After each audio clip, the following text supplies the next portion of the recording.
बिस्मिल्लाहिर्रहमानिर्रहीम। अस्सलामुअलैकुम। 1705 में किसी अजीब किस्म की बुखार से दम तोड़ने के बाद आयरिश खातून मारगोरी में ककाल को जल्दी से दफन कर दिया गया ताकि उसकी लाश से वबा को फैलने से रोका जा सके। उसके हामन ने मारगोरी को एक कीमती अंगूठी तोहफतन दी थी जिसे उसका शौहर अपनी बीवी मारगोरी की मौत के बाद उसके जिस्म पर सोजन हो जाने की वजह से उतारने में नाकाम रहा था। मज़ीद वीडियो स्टार्ट करने से पहले आपसे गुजारिश है कि हमारे YouTube चैनल को लाजमी सब्सक्राइब करें। मारगोरी की कब्र कीमती अंगूठी की वजह से चोरों के लिए एक बेहतरीन हदफ बन चुकी थी। चोर लाश और अंगूठी दोनों से रकम बना सकते थे। मारगोरी के दफन होने के बाद उसी शाम को मट्टी खुश्क होने से पहले ही कब्र पर डाकू पहुंच गए और खुदाई शुरू कर दी। बहुत जतन के बावजूद चोर उंगली से अंगूठी निकाल न सके तो उन्होंने उंगली काट लेने का फैसला किया।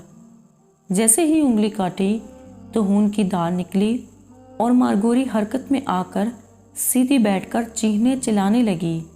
कब्र लूटने वालों के अंजाम का पता तो न चल सका, मगर एक कहानी के मुताबिक ये अफराद मौका पर ही हलाक हो गए, जबकि एक और दावा है कि वो फरार हो गए और चोरी के पेशा से तौबा कर ली। उधर मारगोरी कब्र के सुराख से बाहर आकर वापस अपने घर चली गई। दरवाजे पर दस्तक की आवाज़ सुनते ही उसका शौहर एक डॉक्टर और बच्चों के साथ घर में था। मारगोरी के शौहर दस्तक का अंदाज़ा पहचानते हुए बच्चों से कहा, अगर आपकी वालिदा आज भी ज़िंदा होती तो मैं कसम खाता हूँ कि ये इसकी दस्तक होती। जब उसने दरवाज़ा खोला तो उसने अपनी बीवी को वहाँ खड़ा पाया। वो कफन में मलबूस थी, उसकी उंगली से खून टपक रहा था, लेकिन वो ज़िंदा थी।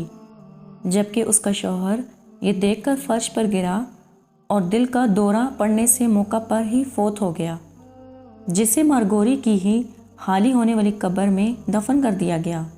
मारगोरी ने दोबारा शादी की और उसके कई बच्चे पैदा हुए।